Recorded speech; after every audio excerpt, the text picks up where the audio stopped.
بسم اللہ الرحمن الرحیم۔ السلام علیکم ورحمۃ اللہ وبرکاتہ۔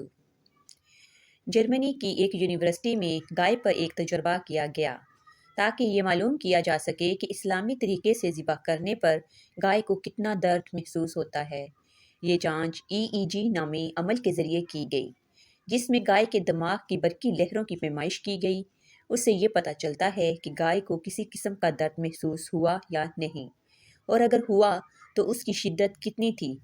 انہوں نے گائے کو تجربے کے لیے تیار کیا، اسے مخصوص آلات سے جوڑا اور پھر ذبح کیا۔ ذبح کے پہلے 3 سیکنڈ میں دماغ کی برقی لہروں میں کوئی تبدیلی نہیں آئی، جو اس بات کا ثبوت ہے کہ گائے کو کوئی درد محسوس نہیں ہوا۔ اگلے 3 سیکنڈز میں یہ دیکھا گیا کہ گائے غشی کی حالت میں چلی گئی اور بے ہوش ہو گئی۔ یہ خون کے تیزی سے بہنے اور دماغ کو خون کی سپلائی روکنے کی وجہ سے ہوا۔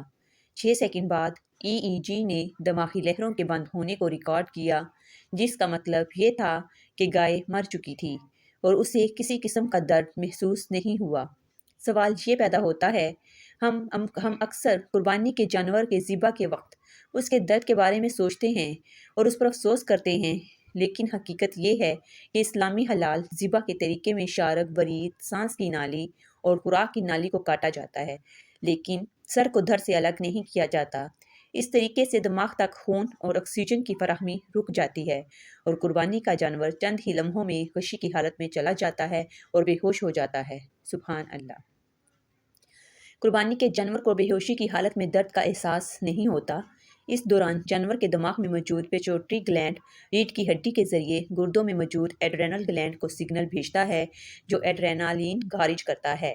یہ ہارمون خون کے بہاؤ کو تیز کرنے میں مدد دیتا ہے اور تیزی سے خون بہنے کے نتیجے میں چند منٹوں کے اندر جانور کا جسم خون سے خالی ہو جاتا ہے۔